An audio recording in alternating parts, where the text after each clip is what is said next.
Opa! Opa! Tudo bom? Ei, Tudo certo? tudo certo, e você? Eu tô bem, graças a Deus. Uma pergunta, eu tô virado ou eu tô certinho aí pra você? Tu tá virado. Tô virado, então peraí. Tira aí. Ah, Aí, agora sim. agora foi. Ei, ei, João, tudo bem? Tudo certo? Como é que tu tá? Beleza, tudo bem, boa noite aí, pessoal que tá assistindo aí.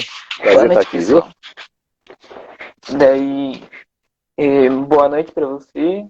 É uma honra imensa de você estar aqui. Ô, Agradeço imagina, muito a pelo honra é minha, pô. convite. Eu que agradeço, pô.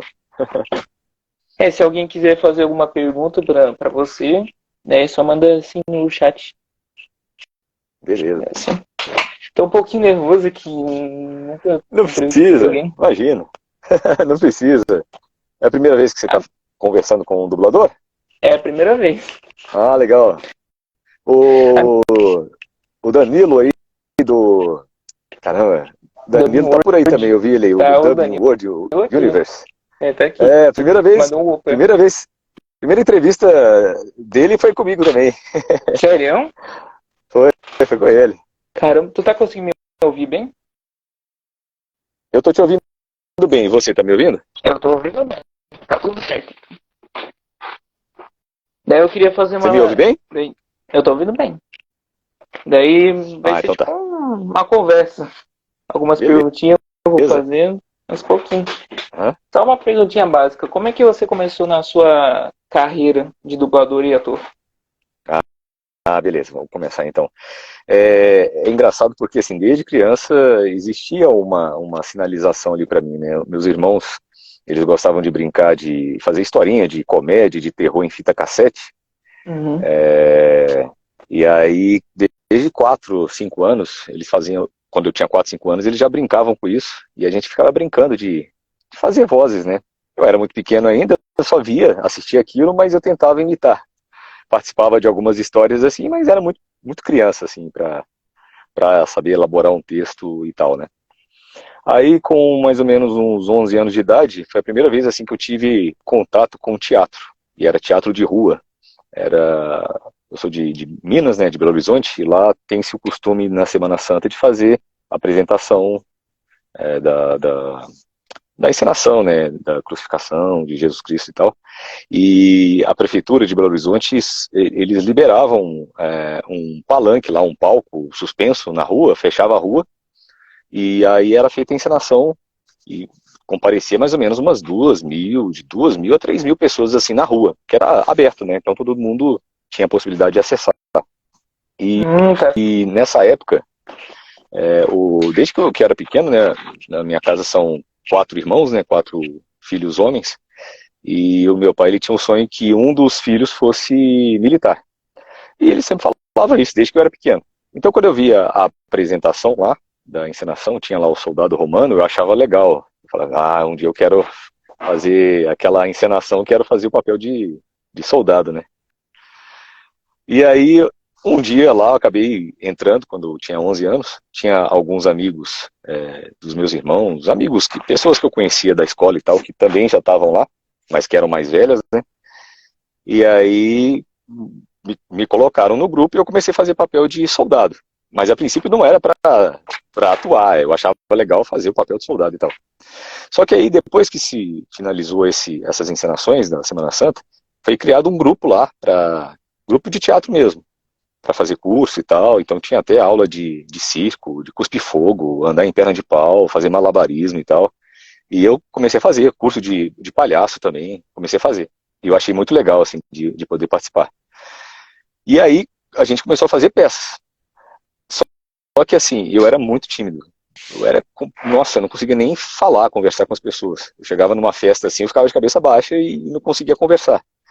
E as pessoas conversavam, puxavam um assunto comigo por conta do meu nome ser diferente, né? Aí tinha história para contar. E o que aconteceu? Numa apresentação que aconteceu lá, eu tinha uma fala, um diálogo, né? Porque nas encenações que eu fazia de Semana Santa, eu era soldado, então eu ficava mudo, não falava nada, então era muito fácil. Mas aí teve as encenações em que eu tinha que falar alguma coisa, nossa, eu decorava, sabia decorar tal, mas ficava aquela tremedeira, né, de nervoso, né, de timidez. E aí teve uma fala lá que eu tinha que chamar um amigo meu de papai. E aí eu vi um outro colega meu, tipo, dando risada, assim, porque eu tinha chamado um outro colega de papai, eu fiquei vermelho e tal. Aí no final da apresentação, a pessoa que tinha dirigido a cena, né, tinha falado comigo assim, olha, você é muito tímido, você precisa se soltar mais. Então, eu te orientaria a fazer mais curso de teatro, procurar um curso, assim, profissional de teatro, para você perder a timidez, né. E aí eu fui atrás do curso de teatro, eu tinha, na época, essas encenações que eu fiz, né, 11, eu fui fazendo ao longo do tempo, né, então 11, 12, 13, quando eu fiz 16, 15, 16 anos, eu fui fazer um curso. Bom, mas assim, eu não tinha a pretensão de seguir a carreira artística na época, por conta do desejo, né, de vontade do meu pai de que um filho fosse militar e tal. Mas eu cheguei a fazer algumas encenações em Belo Horizonte, tinha lá a Cotibel, que era tipo uma companhia que apresentava algumas peças, e eu apresentei algumas coisas junto com o pessoal que eu frequentava a igreja lá, que tinha um curso que foi dado depois dessas encenações, né? Então tinham pessoas que faziam esse curso e que também participavam dessa Cotibel. Só que assim, na época, a gente não dava para viver de teatro, né? E eu também estava estudando, ainda estava na fase de aprender alguma profissão e tal. Bom, o que aconteceu? Aí eu fui por um outro caminho, fazer teatro às vezes assim por hobby, e comecei a estudar fazendo curso técnico em eletrônica. Por que eu fiz o curso técnico em eletrônica? Primeiro porque eu tinha essa pretensão de entrar na aeronáutica, e na aeronáutica existe a possibilidade de entrar ou como cadete para ser aviador, ou como técnico de alguma área eletrônica, química, edificações. Podia mais para frente fazer alguma engenharia e entrar até num posto mais avançado, né? Mas na época eu não tinha pensado nisso. Então, assim, com 14 anos eu fiz prova para cadete, eu passei, mas eu tinha um problema de vista, aí eu não podia entrar. Aí depois eu fui fazer curso técnico em eletrônica, fiz o curso técnico por isso e também porque eu tinha um irmão meu que gostava das mesmas coisas que eu, né? Ele gostava de matemática, física, e eu gostava também das mesmas coisas, eu meio que influenciado por ele, porque ele foi para essa área, eu também fui para a área de eletrônica. Aí depois eu fiz eletrônica, depois de eletrônica eu fiz engenharia elétrica e fiz prova, concurso para técnico eletrônica, comecei a trabalhar numa empresa lá em Minas, que é como se fosse a Enel aqui, ela chama CEMIG, que é uma empresa de energia. E aí foi engraçado, né? Foi uma coincidência, assim, Deus foi mostrando para onde eu tinha que ir. Porque eu estava na CEMIG, eu trabalhava como técnico em eletrônica, fazendo manutenção de um equipamento lá. E aí eu estava na sessão um dia lá, uma colega de trabalho entrou em contato, uma colega que eu nunca tinha conversado na vida, e ela perguntou para mim se eu não podia substituir um amigo, um colega, na verdade, né? Um colega que fazia trabalho de mestre de cerimônia numa reunião lá, que era com os diretores. E aí ela me chamou, e assim, não tem nem porquê, não, assim, não sei nem como é que me indicaram, né? Porque eu nunca tinha feito isso. Aí eu achei interessante a coincidência, né? Já imaginei que aquilo ali podia ser algum sinal para mim. Deus talvez estava colocando aquilo ali para mim, porque eu tinha que desenvolver alguma coisa. E aí eu fui fazer esse trabalho. Fiz o trabalho, estava bem nervoso, assim, preocupado, porque era a primeira vez que eu estava fazendo um trabalho de mestre de cerimônia. Aí eu fiz a primeira vez, o coração quase pulando do peito, né? De preocupado, né, de nervosismo. Terminou essa reunião, né, eu comecei a pesquisar sobre curso para mestre de cerimônia. Daí eu achei uma escola lá em Belo Horizonte que tinha o curso de mestre de cerimônia, de locução, tinha o curso também de radialismo e fui fazer. E eu achei interessante, fiz os três, achei legal de fazer, já estava trabalhando, então eu mesmo fiz lá, paguei o curso e fiz. E aí foi engraçado que no curso de radialismo, tinha lá, em um determinado momento, teve um trabalho quase de final de curso, que você tinha que conduzir uma rádio. Então você tinha que fazer uma temática de uma rádio e fazer uma entrevista com alguém, mantendo a temática da rádio, né? E aí os colegas faziam várias temáticas. Rádio de temas de filme de romance, rádio de terror, que só tocava música de suspense e tal. E aí eu fiz uma rádio lá de faroeste. Só que aí na hora de fazer a entrevista, em vez de eu chamar um colega, eu fiz a entrevista comigo mesmo. E eu fiz uma voz diferente pro radialista e uma voz diferente pro entrevistado. Daí, quando eu terminei esse trabalho, o professor falou, olha, que legal, você tem uma voz diferente, você consegue fazer uma voz muito diferente da outra. Acho que você devia trabalhar, você já pensou em trabalhar com dublagem? Que isso aí pode ser interessante para essa área. Aí eu achei legal, assim, ele falou para mim, eu nunca tinha pensado na dublagem como uma profissão, porque assim, quando eu assistia filme, eu não parava para pensar que tinha alguém ali fazendo uma voz do personagem, né? E na minha época não tinha muita divulgação, assim, sobre dublagem, né? Começou a ter, mas assim, a gente não acompanhava, por exemplo, não tinha YouTube, a gente às vezes via alguma coisa assim de pesquisa na internet, mas não era uma coisa assim, como é hoje em dia, mais divulgada, né? E aí eu continuei trilhando o meu caminho, né? Eu ia fazer finalizar lá o curso de engenharia para fazer a prova para aeronáutica. Quando eu me formei técnico em eletrônica, eu fiz prova para aeronáutica, eu passei, mas eu não tinha finalizado o estágio. Então, eu não tive como apresentar o diploma, né? Eu tinha um certificado de conclusão, mas não tinha um diploma. Então, também não pude entrar no concurso como técnico. Como técnico, eu ia entrar como sargento. Aí, depois que eu me formei em engenharia, eu fiz prova para aeronáutica, passei nos exames médicos e tal, entrei como oficial, como primeiro-tenente. Por que eu contei essa história da aeronáutica? Porque a aeronáutica, de certa forma, foi ela que me possibilitou ir para São Paulo, porque eu era de Minas, né, não pensava nem em sair de Minas a princípio, mas como a aeronáutica determinou que eu fosse para São Paulo, eu vim para São Paulo. Aí quando eu cheguei aqui em São Paulo, eu morava dentro do quartel e trabalhava no quartel o dia inteiro, então eu praticamente passava a vida inteira dentro do quartel, né? E a gente, como militar, a gente tem que fazer inspeção de saúde 2 vezes no ano. Aí numa dessas visitas lá no Hospital da Aeronáutica, por conta da inspeção de saúde, eu encontrei com uma colega e essa colega falou, olha, você precisa arrumar uma atividade fora, porque você pode acabar tendo problema psicológico se você continuar nessa vida, nessa rotina, só quartel, só quartel, só quartel. Aí ela me orientou a fazer alguma coisa fora, assim, que não tivesse nada a ver. Aí ela, por incrível que pareça, ela sugeriu de fazer curso de teatro. Aí quando ela falou do curso de teatro, eu já tinha feito curso de teatro, eu lembrei da dublagem. Aí comecei a pesquisar sobre a área e tal, não sei o quê. Aí fui atrás de um curso de dublagem, aí descobri que para ser dublador você tinha que ter o registro de ator. E eu já tinha um registro de ator, mas não porque eu queria seguir o caminho da dublagem, era por conta da questão de timidez e tal, e eu comecei a tomar gosto pela área. E aí eu fui atrás do curso, comecei a fazer o curso, e aí foi uma série de coincidências assim que Deus foi permitindo acontecer. Porque quando eu estava na aeronáutica era engraçado, eu entrava em forma, existe lá um procedimento que é a formatura semanal, né? A gente entra em forma, marcha e tal, comanda agrupamento e tal. E tinha um coronel lá que ele achou que eu tinha que ser o locutor da formatura. Então ele me botava toda vez para fazer a locução. Só que ele não sabia que eu era locutor, que eu já tinha feito curso de locução.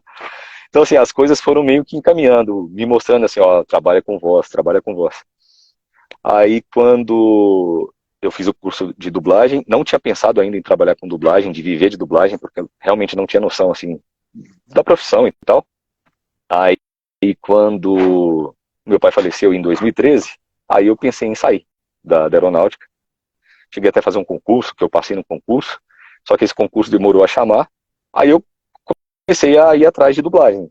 E foi muito legal, assim, que no curso avançado, nesse curso que eu comecei a fazer, eu fiz o curso básico, depois eu fiz o avançado, estava gravando lá, aí uma dubladora muito conhecida, ela escutou minha voz, que ela passou por lá para poder conversar com um professor, que também é dublador, famoso também. Aí ela escutou minha voz. Aí quando eu saí, o meu professor me entregou o contato dela, falando que ela queria fazer um teste comigo. Aí foi assim que começou. Foi uma série de coincidências assim que Deus foi me mostrando o caminho e aí eu fui escutando, né? Fui ouvindo e entendendo para onde que eu tinha que ir, aí eu acabei. Então assim, é engraçado, né? Às vezes as coisas na nossa vida, às vezes parece que estão levando a gente por um caminho que não é o caminho que a gente quer, mas no final das contas a gente acaba descobrindo. A princípio eu nunca imaginei que eu ia trabalhar com dublagem, porque a princípio meu caminho estava seguindo o caminho que meu pai tinha sugerido para mim, né? Mas esse caminho foi importante para eu chegar em São Paulo e poder trabalhar com dublagem, porque o mercado de dublagem. Por exemplo, na época que eu saí de Belo Horizonte, não tinha dublagem em Belo Horizonte, era só São Paulo e Rio. E aí eu acabei vindo para um dos polos, né, que é São Paulo e Rio, de dublagem. Tá certo. Cara, você faz umas vozes que, tipo, não dá pra nem reconhecer. Tipo, você consegue fazer uns tons de voz, assim, que eu fico impressionado. Oh, obrigado. Eu queria, aí, de uma dúvida, assim, que eu tô sentindo aqui. Qual foi o trabalho que tu mais teve dificuldade, assim? Foi mais É, difícil? essa questão do trabalho de dificuldade é porque varia muito, assim, depende do que está sendo feito, né? Tem muitos personagens, por exemplo, que falam muito rápido, então, assim, às vezes eu não preciso variar o timbre, mas ele fala muito rápido. Então tem essa questão da dicção, você tem que estar, por exemplo, quando você faz um trabalho de dublagem, ou até trabalho de ator mesmo, você tem que ter uma dicção boa, senão as pessoas não vão entender o que você está falando. Então, assim, se o personagem fala muito rápido e não tem como cortar texto, e às vezes até por característica do personagem, você vê ele falando lá no original, na imagem, você vê ele batendo muita boca, né? Às vezes não dá para tirar muito texto, porque senão ele vai estar batendo mais boca do que você está falando. Então, existem personagens que têm esse nível de dificuldade por conta da velocidade de voz. Existem personagens que o timbre de voz é um pouco mais difícil, então você vai para uma região que você não está acostumado e que se você não se prepara, não aquece a voz, você pode acabar se machucando. Tem personagens que têm uma variação de interpretação muito, muito alta. Então, às vezes ele está falando baixinho, de repente ele fica louco, de repente ele vai para um agudo, de repente ele vai para um grave. Tem personagens, por exemplo, que cantam, então tem um nível de dificuldade da música e tal, dependendo, ele pode ir para um agudo, ele pode ir para um grave, ou ele pode ir para uma região média ali, que talvez eu não, no momento lá, dependendo do aquecimento da voz, pode ser mais difícil de fazer. Então, isso pode variar bastante, assim, em relação a nível de dificuldade, porque pode ter dificuldades em diversos aspectos, né? Então, eu não sei dizer assim exatamente um que eu possa falar que ele foi difícil tanto na interpretação, quanto no timbre que eu usei, quanto na velocidade que ele falava. Eu preciso até pensar sobre isso, porque já me perguntaram e eu disse exatamente o que eu estou falando para você. Mas pode ser que tenha tido algum personagem assim que juntou todas essas três coisas e foi difícil de fazer. Mas assim, nada que ficou assim marcante na minha cabeça, sabe? Achei uma pergunta aqui, massa aqui da Duda. Tem alguma história engraçada ou interessante sobre improviso na dublagem? Comigo teve com relação ao anime Demon Slayer, não sei se você conhece. Conheço. Não sei se também se a Duda conhece. É muito engraçado. É uma das que são mais recentes e é uma das que eu mais me lembro, porque foi realmente assim, na hora. E assim, foi um improviso, na verdade, direcionado pelo diretor, que era o Cassius Romero. Porque tem uma cena lá no... Você chegou a assistir o anime, o Demon Slayer? Sim. Tem uma cena lá na floresta, que o Inosuke, ele entra na floresta e ele reclama que ele não gosta de aranha. E aí tem uma cena que, no original, o Inosuke olha para trás, por cima do ombro, pro Tanjiro, e eu acho que no original ele fala assim, acho que o Tanjiro chama o Inosuke e ele fala, o que foi? Só que na hora que o Cássio estava vendo a cena junto comigo, pra gente passar e gravar depois, ele falou, não fala o que foi não, fala assim, que foi, tem teia? E aí porque combinava muito, ele olhou por cima do ombro meio se protegendo assim, e como ele já tinha citado que não gostava de aranha, aí deu a entender pela imagem que tinha teia no ombro dele, sabe? Ou que tinha aranha. E aí ficou muito engraçado, assim, se vocês assistirem essa cena quando eles entram na floresta lá, que tem um Oni lá da teia, não lembro direito qual que é o nome do Oni, mas se vocês assistirem e verem essa parte do que foi Tenteia, se você pegar na legenda, não sei se eles alteraram a legenda lá, porque muitas vezes o estúdio, ele deixa a legenda original ou ele altera como foi gravado. Mas pode ser que no original você vai ver, quando colocar a legenda, vai estar escrito assim, o que foi? Em vez de que foi Tenteia. E teve outras coisas, outros improvisos. Mas isso acontece muito em anime. Em anime, por exemplo, no One Piece, teve muito improviso da fala lá do Helmepo, da fala da Terracota, One Punch Man teve muito improviso do Puri Puri, do Pretty Pretty Prisoner.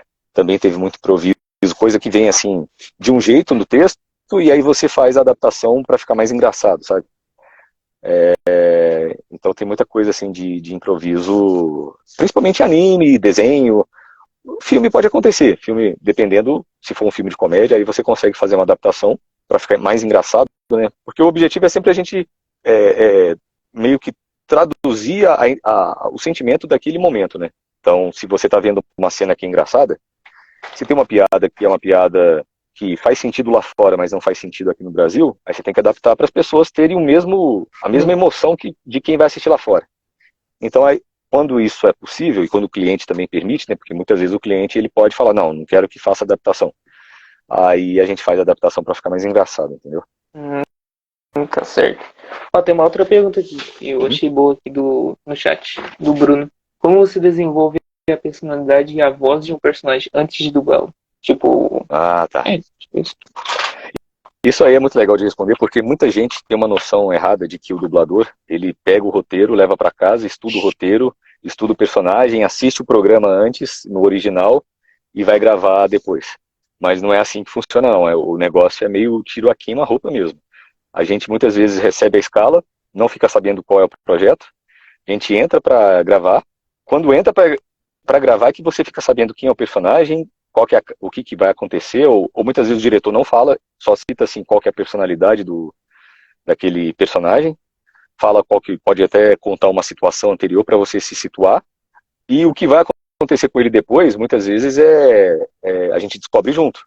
Descobre junto não, o diretor sabe, mas muitas vezes ele permite que você descubra junto com o personagem, para dar o mesmo sentimento, a mesma sensação que ele tem. Porque, por exemplo, não é que vai acontecer, mas pode acontecer se você sabe exatamente o que vai acontecer, pode ser que inconscientemente isso afete a sua interpretação.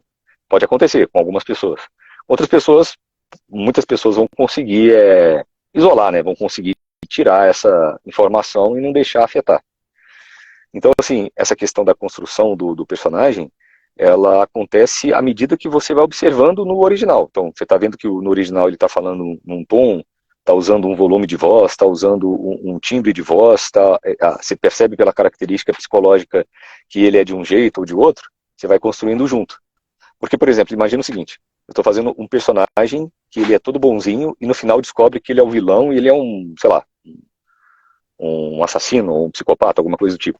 Se eu já sei dessa informação antes, na hora de fazer ele bonzinho, eu tenho que saber separar totalmente essa informação para fazer ele bonzinho. Agora, se eu não sei dessa informação, eu vou captando essa informação na hora que eu estou assistindo e vou reproduzindo da mesma forma, para no final começar a compreender que ele está ficando alterado. Por exemplo, uma outra coisa, tem uma cena lá que o cara está no bar e ele está normal, está sóbrio.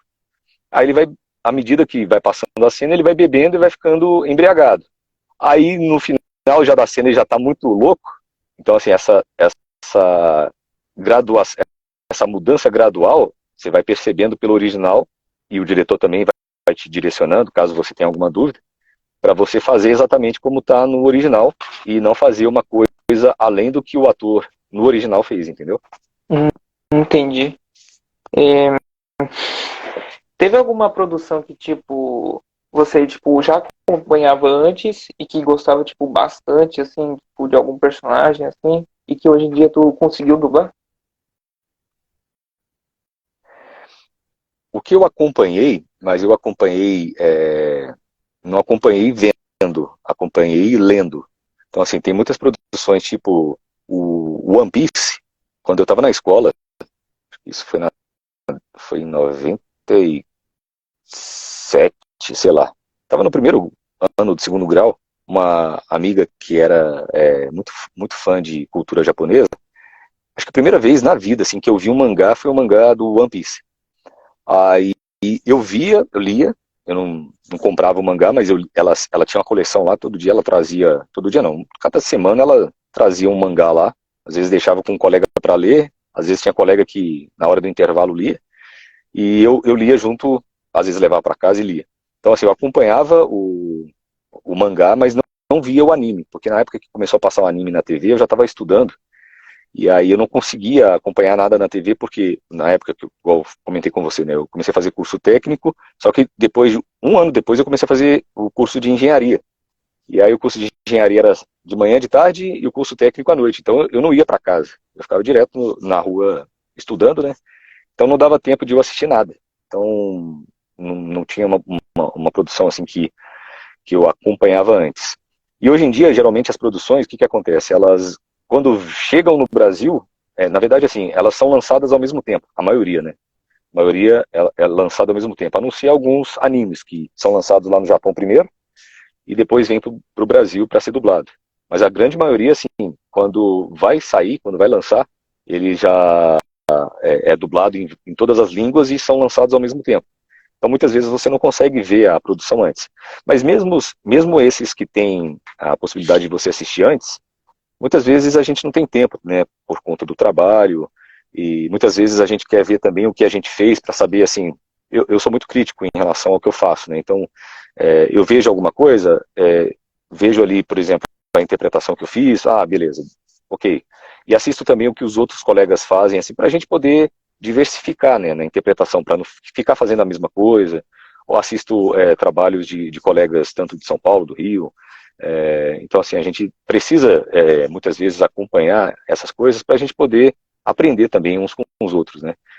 E eu acompanho muito, eu tento, quando dá tempo, né, assistir o que eu faço, para saber assim, o que eu posso melhorar, o que o diretor às vezes orientou uma coisa e fala, isso aí realmente o diretor orientou, isso é legal, vou começar a internalizar isso para usar talvez em outros personagens. Muitas vezes isso não dá para fazer porque cada personagem é uma coisa, né? Você não pode criar uma forma para o que você vai interpretar também. Tem que ter muito cuidado assim para você tentar nunca trazer uma coisa que você já fez para outra. Mas é bom você também ter noção assim do que fazer muitas vezes, de saídas possíveis, né? Porque quanto mais você estuda e aprende, mais você tem bagagem para poder, na hora de poder interpretar. Mas assim, eu geralmente não assisto nada antes. Eu prefiro, além do fato de falta de tempo, né? Eu prefiro fazer esse processo na hora que eu vou gravar. Até para, como eu disse, para não chegar já com uma coisa pronta. É igual aprender a dirigir carro, né? Se você começa a aprender a dirigir por conta própria, você pode começar a pegar uns vícios. Agora, se você aprende na autoescola, o professor vai tentar te orientar de forma que você não pegue nenhum vício para que você passe na prova. Então, assim, para mim funciona mais ou menos isso. Se eu assisto antes, eu posso criar um formato que, na verdade, não é aquilo que o diretor, na hora que for me dirigir, vai querer, entendeu? É tipo isso mesmo. Como é que posso? Tá vendo?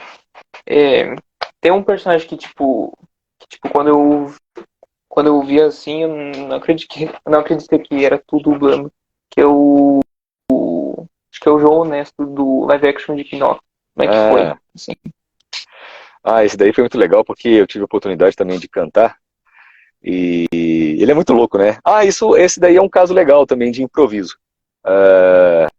Tem uma cena lá que ele fala com o Pinóquio, falando que ele poderia ter um nome artístico, que não sei o quê, que ia ficar muito legal. Imagina não sei o quê, aí eu não lembro direito, mas só sei que no final ele fala assim, Marcos Palmeira. Não sei se você se lembra dessa cena. Mais ou menos faz um tempinho acho que eu vi. Então, o Marcos Palmeira é um ator famoso, né? E no original e no texto, quando a gente foi gravar, tava o nome de um ator americano. Não tava o nome de um ator brasileiro. Então isso aí é um exemplo, por exemplo, do que a gente fez de improviso. Na hora lá, o texto era de um ator americano e a gente, junto com o diretor e a cliente, a gente foi chegando num nome e encontrou um nome que combinasse com madeira, né? Madeira ou árvore. Então nesse caso aí, a gente fez a adaptação. Mas o João Honesto foi muito legal porque ele sai da região minha de conforto, assim, minha fala aqui, eu tô aqui no grave, e o João Honesto é mais em cima aqui, Pinóquio, não sei o quê. E aí ele vai cantar depois, o tra lá lá lá lá. Então foi legal pra caramba, foi um desafio grande porque além de ter que fazer no agudo, eu tive que também cantar numa região mais aguda pra mim, né? Mais leve. Então foi muito legal pra mim. Foi muito massa tudo dublando, cara. Foi Oh, sensacional. obrigado. Sensacional. Daí tem outro personagem assim que eu gosto bastante. Pra lembrar. Eu tô um pouquinho nervoso, sabe? Tranquilo. Um pouquinho. Imagina, não precisa ficar nervoso, não. Mas, ó, isso acontece comigo também, por exemplo. Se você me perguntar pra mim o que eu já fiz, eu vou parar, aí eu vou tentar lembrar aqui de algumas coisas do Instagram, porque, assim, a princípio, antes, no início, eu não postava nada de trabalho meu, né, no Instagram. Aí a minha esposa começou a falar, você tem que postar, você tem que postar. Aí eu falei, não, não precisa não, não sei o quê. Aí um dia, ela pegou meu celular e começou a postar, eu nem tinha percebido. No outro dia eu tava vendo um monte de notificação no Instagram, eu falei, caramba, será que invadiram o Instagram? Aí ela me contou que ela tinha postado um monte de trabalho. Mas isso foi muito bom pra mim, porque isso começou a gerar uma memória pra mim. As pessoas às vezes perguntavam pra mim, o que você já fez? Eu não lembrava. Aí agora eu posso pegar o Instagram e falar, eu já fiz isso, isso, isso. E aí eu vou lembrando dos personagens que eu já fiz. A maioria das vezes eu lembro dos animes, porque assim, o pessoal que é fã de anime são os que mais entram em contato pra falar, né? Mas assim, desenho, por exemplo, eu fiz o João Honesto no Pinóquio, eu fiz o Vagabundo nessa versão live action que teve da Disney, que é com cachorro de verdade, né? Uhum. Faço o Vagabundo, Nadando e o Vagabundo. Eu faço o Máximo no Luca. Luca, né? Aí ele fala mais assim, ó, mato tudo que nada. Ele fala desse jeito. Eu faço o Bill nos Vizinhos Green, não sei se você conhece. É sobre Não, pior que não. É um desenho bem legal, assim, é bem engraçado. É uma família da fazenda, assim, do interior que vai para a cidade grande. E aí, por exemplo, ele tem um desafio grande, porque a gente fala tudo com sotaque caipira, né? Então enrola tudo assim desse jeito. O diretor inicialmente era o Rodrigo Andreato. Hoje também ele está dirigindo. E aí ele orientou a gente a fazer tudo, os R's todos enrolados, sabe? Então aí já existe uma dificuldade de ter que falar o tempo todo assim, e não parecer que a gente está com dificuldade de dicção, então, para não perder a característica de ser do interior, né? Porque tem a diferença, assim, de fala, de sotaque. É. Daí tem outro que tu consegue, tipo, é um outro timbre de voz que é do. É em One Piece, só que eu esqueci o nome. Deve ser o Reumepo. É isso. Eu vou falar com meu papai! Uma coisa assim. Então, por exemplo, esse timbre de voz, quando você ouve no original, ele vai por esse caminho. Se você pegar o One Piece original, ele vai falar tudo mais ou menos desse jeito aqui. Então a gente tenta ir pelo original, porque assim, o legal é a gente tentar manter o que foi feito no original, né, para não perder a característica do personagem.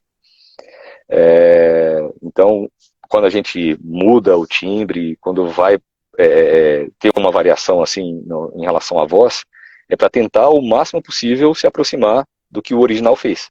Porque aí é legal assim você assistir no original, botar na versão brasileira e escutar mais ou menos ali parecido. Isso até serve de parâmetro para o diretor, né? Quando ele escala, geralmente ele faz esse tipo ele tem esse tipo de referência, né? Se no original o personagem tem a voz grave, geralmente ele coloca a voz grave. Se tem a voz leve, geralmente coloca a voz leve. A não ser quando não casa, assim, por exemplo. Às vezes pode acontecer, sei lá, um personagem no original tem uma voz, mas assim, se for tentar se aproximar da mesma voz na versão brasileira, vai soar meio fake, sabe? Não vai parecer que é a voz do cara. Aí faz uma adaptação, coloca uma pessoa com uma voz diferente que encaixe naquele perfil daquela pessoa. Então, sempre se busca encaixar a voz com o perfil da pessoa, o perfil físico da pessoa, né? Sim, sim. Daí tem uma pergunta aqui que eu achei muito bom, muito bom. Da Maria. Como foi dublar o Krauser de Resident Evil 4? O Krauser foi muito legal. Esse é um exemplo do que você falou, de coisa que eu já tinha visto e que eu dublei. Mas assim, eu não imaginava nunca dublar ele, né? Porque eu jogava Resident Evil desde o PlayStation 1, né?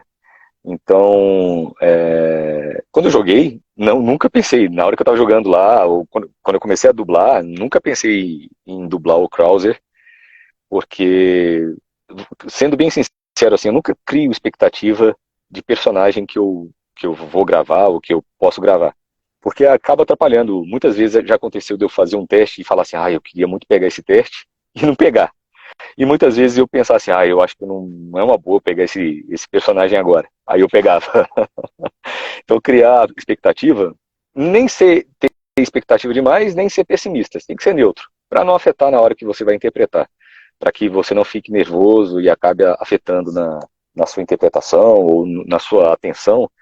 É muito importante, pelo menos para mim, isso funciona para mim. Pode ser que para outras pessoas isso não afete, mas para mim, não criar expectativa. Então, quando você me pergunta, muita gente já me perguntou, você gostaria de dublar que tipo de personagem? Ou qual personagem você gostaria de fazer? Eu não consigo ter uma resposta porque eu não tenho eu não crio uma expectativa, assim, eu gostaria muito de dublar tal personagem. Mas eu gosto muito de ir para os personagens que fogem, assim, do padrão, sabe? Por exemplo, personagem maluco, personagem que vai pro agudo, personagem engraçado, assim, tipo o João Honesto, que é uma coisa bem engraçada, assim, que vai pro agudo, vai pro grave e tal. Eu gosto desses desafios, sabe? Personagem com uma voz caricata, eu acho legal de fazer. Então, mas mesmo assim, não crio assim, falo assim, eu quero fazer esse personagem.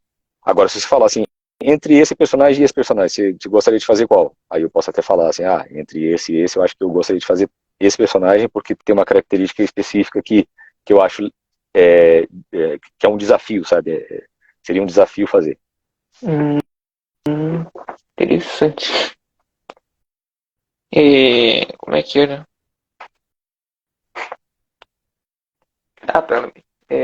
Tu lembra assim de cabeça, assim, tipo, qual foi o primeiro personagem que tu dublou, assim? Esse eu lembro. Foram dois, na verdade, porque no mesmo dia eu tive escala em dois lugares. Teve um personagem de uma. Tipo, sabe esses realities? Esses programas de TV. Sim, sim. Era um programa de TV sobre tatuagem. Mas ele é assim, era um personagem pequeno, que era tipo um tatuador lá. Eu não lembro exatamente o nome. Um programa foi esse, mas eu não lembro o nome do programa. E o outro foi uma série chamada Filhos da Anarquia. Mas também não lembro o personagem, era uma pontinha pequena lá. Agora, de personagem grande, assim, um dos primeiros assim que eu fiz, que eu tava, tipo, não tinha muito tempo, mas era também esses reality show, né? Não é reality show, na verdade o pessoal chama de TV shows, que são esses programas que, por exemplo, reforma de carro, inclusive era reforma de carro. Tô vendo aqui, o Bruno escreveu Ink Master, eu acho que era esse programa mesmo, viu, se eu não me engano. Era um programa antigo, acabei de ver aqui. Mas aí tem um outro programa que chamava Fat and Furious, Grandes e Velozes, era um programa de carro. E aí eu fazia um baixinho lá, gordinho, chamado Chuck, que fazia reforma de carro, era com o Elcio Sodré. Esse daí foi um dos primeiros. Só que se você pesquisar na internet, escutar, você não vai achar que sou eu. Porque, nossa, era totalmente diferente a minha voz. Eu não sabia, por exemplo, colocar a voz, eu não sabia utilizar a minha voz como eu poderia utilizar, sabe? Então, assim, tava bem no início, então, assim, minha projeção vocal não era mais ou menos. Ela melhorou depois que eu fui um fonoaudióloga. Quando eu comecei a dublar, eu comecei a fazer exercícios de fono, ia em fono também, só que os desafios foram sendo descobertos aos poucos, né? Então, por exemplo, eu ia numa escala, aí, como eu sou de Minas, né, eu tinha um pouco de sotaque, não tinha muito sotaque, mas eu tinha um pouco de sotaque. E aí eu comecei a perceber, por exemplo, que o meu R era um R muito marcado de mineiro. Então aí eu fui na fono e a fono começou a me orientar que eu tinha que mudar o R no dia a dia. Não adiantava eu fazer o R só no trabalho. Eu precisava mudar no dia a dia para eu assimilar e na hora do trabalho sair naturalmente. Outra coisa também, essa questão da projeção. Então, numa escala falava que o problema era o meu sotaque. Na outra escala era a projeção vocal. Então aí eu escutava o programa, o diretor falava, ó, você precisa projetar melhor isso aí. Aí eu ia na fone e falava, tô com dificuldade na projeção. Aí passavam exercícios para poder saber projetar, entendeu? Então, assim, eu fui descobrindo também os meus problemas aos poucos. Mas eu, às vezes, vejo um programa antigo assim e falo assim, nossa, como é que eu fiz isso? Eu devia ter feito melhor. Mas é normal, todo mundo que começa de um jeito. E aos poucos vai melhorando. Pode acontecer de pessoas que já nascem, já chegam no meio aí artístico, ou qualquer meio de trabalho, já chega sabendo tudo, né? Pode acontecer isso. Aí já é um dom, já, que a pessoa já nasceu já e já capta tudo, já sabe o que fazer. Mas em alguns momentos, muita gente, quando começa assim, aos poucos. O nervosismo atrapalha um pouco quando você pega um personagem grande, então isso pode afetar na hora que você vai gravar. Mas com o tempo você vai aprendendo a controlar o nervosismo e não deixar ele aparecer na hora que você interpreta, na hora que você fala. É, sim. Tipo, eu que tô um pouco nervoso. Não, tranquilo. Teve algum, tipo, dublador que, tipo, tu conhecia antes e, tipo, tu conseguiu, tipo, daí tu dublou um personagem, daí esse mesmo dublador conhecia, daí ele tava na mesma produção. Não, por incrível que pareça, assim, essa minha entrada na dublagem, antes da dublagem, eu só conheci, assim, vamos considerar que a dublagem foi depois dos cursos, né, que eu fiz. Nesse caso, considerando esse aspecto, então, assim, eu conheci meus professores, né, os professores com quem eu tive curso, eu conheci antes da dublagem. Agora, tirando o curso, né, porque na verdade eu só fui ter contato com o meio artístico, com o meio de dublagem. O artístico eu tive quando eu era mais novo. Mas o meio de dublagem eu só tive o primeiro contato foi no curso de dublagem. Então vou considerar que esse aí é o ponto inicial. Antes disso eu não conhecia ninguém. Até porque o ambiente que eu frequentava era de quartel, né? Então lá dentro não tinha ninguém que era dublador. As pessoas que eu conhecia aqui em São Paulo, nossa, todas eram do quartel. Então eu não conhecia ninguém da dublagem. Só fui conhecer depois que eu entrei. Então não tem uma pessoa assim que eu conhecia antes e fui encontrar na dublagem depois. Agora já aconteceu o contrário.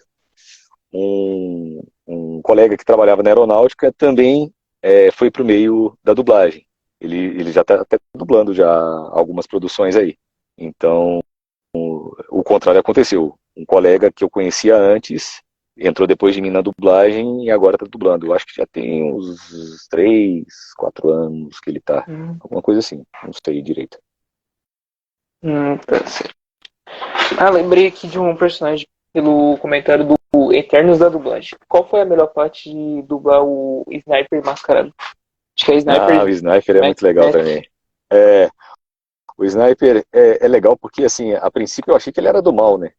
É aquela história que eu falei pra você. A gente meio, tipo, meio bravo, assim, meio vilão. Assim, e se você assiste o anime, né? Todos que são mascarados são a princípio do mal, né?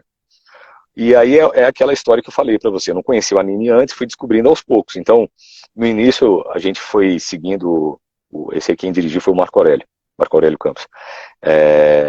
A gente pegava muito, assim, cravado, assim, no original, sabe? Reação que ele fazia no original, fazia certinho, assim, o timbre de voz fazia a mesma coisa, e ele é bem misterioso, né, sombrio. A parte mais legal que eu gostei foi quando eu descubro que ele, na verdade, ele tá ali meio que ajudando, né, e tem uma parte ali da história dele também, que é relacionada ao irmão dele, se eu não me engano, tem um tempo que eu assisti, então não tô lembrando direito, mas eu acho que é um negócio do irmão dele lá. Mas aí a temporada acabou e tem continuação, eu acredito que tenha continuação porque as histórias não finalizaram, né? Então eu tô esperando aí para ver a continuação para poder continuar dublando ele. Mas eu gostei muito de ver que ele não era totalmente do mal. Mas eu não tenho problema de fazer vilão não, mas eu acho legal assim quando os personagens eles surpreendem a gente, sabe? Você tá esperando que ele é um vilão, mas no final ele não é um vilão. Ou o contrário, ele é bonzinho, parece que é o mocinho da história e no final ele se revela. Eu acho isso legal. Então. Daí tem mais uma perguntinha acho que é dublagem brasileira. Tem alguma série que, tipo, tu sente saudade de dublar? Ou, tipo, filme, jogo, anime? Beleza. Séries assim, tem muita série que eu ainda dublo, né? Então, eu vou desconsiderar essas, mas uma que já acabou, que eu achava legal, era o Blind Spot, que é o Ponto Cego. Chegou até a passar na TV, não lembro quando foi, mas chegou a passar na TV. Fazia o Kurt Weller lá. Era uma série legal porque, apesar de sempre ter ela tinha mais ou menos um enredo parecido, assim, sobre... porque é o seguinte, a série trata de uma mulher que foi encontrada no centro da cidade, dentro de uma mala, e no corpo dela tinha um monte de tatuagem. E aí eles começam a ver que a tatuagem dela indicava um crime que ia acontecer numa data e numa hora específica. E acontecia o crime, aí é uma equipe lá do FBI para poder prender o cara. Só que assim, eles tinham que tentar decifrar o código antes que o crime acontecesse. E era legal porque assim, tinha umas cenas de ação legais e tinha umas coisas assim de mistério assim que você tinha que ir descobrindo. E era legal assim porque gerava uma curiosidade de quem estava dublando, de todo mundo que estava assistindo, exatamente Ponto Cego. Porque você queria também descobrir o que estava acontecendo, né? Então assim, era bem legal de gravar. E eu usava minha voz aqui normal. A voz do Kurt Weller era essa voz. Essa do Kurt Weller também é interessante porque assim, quando eu comecei a gravar ele, eu também estava recente, assim, tinha, sei lá, 2 anos, 2, 3 anos de dublagem. Então, assim, os primeiros episódios eu demorei a conseguir assistir. Porque eu assisti, eu falei, não devia ter feito assim. E aí... Mas aí depois de alguns episódios foi, tipo assim, foi encaixando, sabe? Porque naquele início eu tava encontrando ali a questão da voz, de projeção que eu falei, que eu fui na fono e tal, e ela foi me orientando. Então foi assim.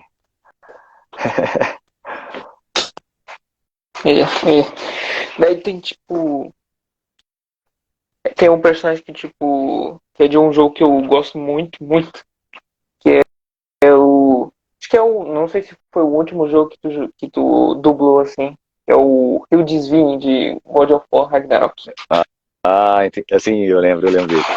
Ele é muito engraçado porque teve essa coincidência, né? O pessoal tava até me zoando porque eu tinha feito o Inosuke, que era um javali. Isso, e o Desvine também é um javali. O pessoal fica até brincando. Você tá parecendo um javali agora. E aí foi legal também. O God of War eu joguei até uma certa franquia, sei lá. Só que essa que apareceu o Will Desvine como javali, eu não tinha jogado. E aí depois eu fui pesquisar a respeito, né, da história, porque aí quem dirigiu foi o Arthur Machado. Ele falou pra mim que ele era um javali na franquia anterior, né, no jogo anterior. Aí eu fui pesquisar e descobri, aí eu falei, caramba, que coincidência. Só que a voz dele é mais grave, assim, tipo, sei lá, alguma coisa assim. A voz dele falada não Lembra é exatamente a minha voz aqui. O Mask, o Mascarado. É, tipo, mais baixo que assim, né, tipo, é misterioso e tal, um negócio assim. Acho que uma última pergunta minha que todo mundo tá falando, o Inuzuki de Demon Slayer. Aham. Todo mundo tá... Oi? Mas qual a pergunta que você... A pergunta é, tipo, como foi dublar esse personagem tão querido assim, por todo mundo? O Inosuke é um dos personagens que tem uma dificuldade relacionada ao timbre. Porque, assim, além de ele ter um timbre que é rasgado, né? Então, assim, você tem que tomar muito cuidado em como vai fazer, para você não machucar e não poder trabalhar, né? Porque, assim, ao longo do dia a gente não faz só uma produção, né? A gente faz outras produções. Então tem que tomar muito cuidado com como você usa a voz, porque se você usa a voz de uma forma que agrida a sua corda vocal, depois você não consegue gravar mais nada. Então o Inosuke foi num período complicado, assim, de pandemia. Então, assim, a gente estava gravando remoto. E eu, no local onde eu gravava, era, assim, era uma cabine mesmo. Então era bem pequena a área que eu tinha. E não tinha como colocar ventilador, porque, assim, só podia ligar o ventilador na hora que eu não estava gravando, porque na hora que eu estava gravando ia ficar o barulho do ventilador. Então, nossa, eu literalmente suei para fazer o Inosuke. Não Quando eu fui fazer o teste... Tu conseguiu fazer. Quando eu fiz o teste, eu não sabia. Não sabia quem era o Inosuke. Então, assim, passou uma vez, eu escutei a voz dele, falei, caramba, é essa a voz, então. Tá. Passou outra vez, falei, tentei, chegar no timbre da voz do Inosuke. Aí depois para gravar eu fiz lá e tal. Só que assim, eu senti na hora assim a voz, sabe? Eu falei, caramba, eu vou ter que, se eu pegar esse teste, eu vou ter que me preparar muito para poder fazer ele. Aí quando eu fiquei sabendo que eu ia pegar, aí eu comecei a me preparar para poder fazer. Porque senão eu poderia correr o risco de toda vez que gravasse ele ficar sem voz. E nossa, era terrível, porque assim, além de ter essa questão que eu falei, tinha a questão também da projeção do Inosuke, né? Que o Inosuke grita pra caramba, né? Ele é muito louco, tudo dele é gritado, né? Quer chamar os outros pra brigar. E aí, mas foi muito legal, porque assim, no final das contas, a gente via assim como ficou e tal, o trabalho também do Daniel Figueira, do Adrian Tatini também no Tanjiro e no Zenitsu, todo mundo na verdade, né, no anime, foi muito legal assim de fazer. Mas eu gostei de fazer o Demon Slayer, gostei de fazer o One Piece, o One Punch Man, o Sniper Mascarado, tem também o Tatsu Imortal. O Tatsu Imortal também, não sei se você já viu. Qual? Tatsu Imortal. Tatsu Imortal. Não, pior que não. Depois você pesquisa no Netflix. É engraçado assim que ele tem a temática dele é diferente desses animes todos, porque ele é um ex-membro da Yakuza, que é uma máfia japonesa, né, um grupo japonês mafioso. Só que ele sai da Yakuza e vira dono de casa. Só que ele vê todas as tarefas como dono de casa como se fosse uma missão da Yakuza, né? Então tem umas cenas lá que ele tá caído lá e tem ketchup em cima dele, a esposa dele chega em casa, acha que ele foi esfaqueado, mas na verdade é porque ele não conseguiu fazer um prato do jeito que ele queria e o ketchup caiu em cima. Aí é muito engraçado, assim, de assistir. Tem umas coisas até que eu vi lá que eu fazia errado, eu aprendi com ele. Falei, caramba, é desse jeito, então. Aí é muito bem engraçado. Muito bom. Mas ele é um anime, assim, pra dar risada, sabe? Ele não é um anime que tem uma história sequenciada. Então, assim, se você assistir um episódio e pular lá na frente, não vai ter... um episódio não tem ligação com o outro. Então é legal de assistir, tipo assim, quando você não tem muito tempo, tá almoçando lá, você quer ver uma coisa rápida, aí você assiste o Tatsu Imortal. Tá certo, então vou colocar na lista pra assistir uma. Então, não sei mais. Então. O pessoal aí que entrou aí, tem alguma pergunta? Deixa eu ver. O Imbaku. Imbaki. Acho que é Imbaku dos filmes da Marvel, do Pantera Negra. Acho que é Imbaku. Umbaku? O nome. É Umbaku. Umbaku. Umbaku. Esse também foi muito... Nossa, esse daí foi uma surpresa pra mim.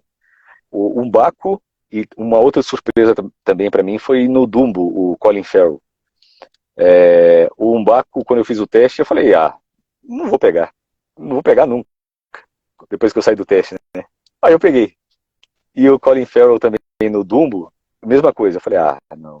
Eu acho que não vai dar, não. Melhor nem pegar. Aí eu peguei.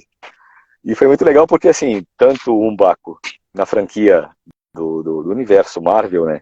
Ele aparece em outros filmes, Guerra Infinita, aparece... Acho que no último. Aparece, mas não sei se no último aparecendo no Pantera Negra 2 também. Então, assim, é legal porque o personagem mantém. E a Disney é legal que ela procura manter a voz daquele personagem e muitas vezes a voz do ator, que foi o que aconteceu com o Colin Farrell. O Colin Farrell, eu fiz ele no Dumbo, depois eu fiz ele no Artemis Fall, depois eu fiz ele no... Teve um filme recente que saiu, que é Os Banshees, de Inisherin. E teve mais algum filme que eu fiz, mas eu não lembro direito qual que foi tem o um filme, trailer mas... Tem um trailer que tu dublou, acho que Elementos. Vai lançar ainda. Mas esse daí ainda não tem informações assim. Tomara, porque tu dublou muito bem. Obrigado. Foi incrível. Obrigado. Mas esse aí a gente ainda não tem informações sobre ele. Aqui, acho que uma última pergunta. Como você lida, tipo, com a pressão de dublar um personagem famoso ou irônico? Icônico, na verdade, do Bruno.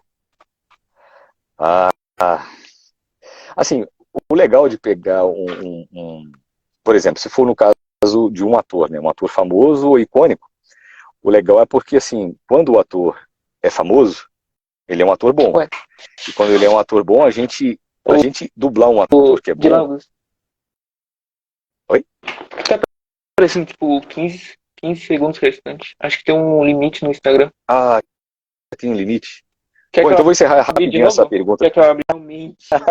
Pô, eu não sabia que tinha Ué, limite de tempo no Instagram. não, nem eu. Eu também não sabia. Tem uma hora. Eu já participei de outro. É uma Mas eu acho que deve hora ter no alguma Instagram. coisa aí para estender, não? Porque já aconteceu de eu fazer live com o pessoal e já passar de 1 hora. Eu Ué, acho que tem estranho então. alguma coisa aí. Mas eu também, ó, se eu estivesse conduzindo a live, eu não ia saber também, porque é a É, primeira vez é a que minha eu primeira. teria que fazer Agora eu isso, sei entendeu? que não pode passar de 1 hora. Mas depois ver com o pessoal, porque eu acho que existe uma forma de estender, porque já aconteceu de eu ficar tipo 1 hora e meia ou 2, não sei, e aí não caiu. Tanto que quando você falou que estava faltando 15, eu achei que tinha, porque tinha talvez, sei lá, 15 pessoas assistindo. Mas é tranquilo, viu? Estranho. Não se preocupe, como eu te Acontece. disse, é a primeira vez que você está fazendo, é a primeira vez que você está fazendo. Primeira Igual eu vez. falei para você, a primeira vez que eu dublei na minha vida, não ficou legal, assim, tipo, eu assisti e falei, nossa, por que eu fiz assim e tal? Sempre que a gente começa alguma coisa, a gente sempre vai fazer de um jeito e à medida que a gente vai ficando, fazendo mais, a gente vai ficando melhor, entendeu? Então fica tranquilo. Gostei. Opa. Daí, tipo, queria te agradecer muito, muito mesmo de ter aceitado o pedido. Adoro muito seu trabalho, adoro Oh, muito, muito muito mesmo. obrigado, Amo viu? os Obrigado, personagens que que você isso. dubla, um monte. E foi sensacional.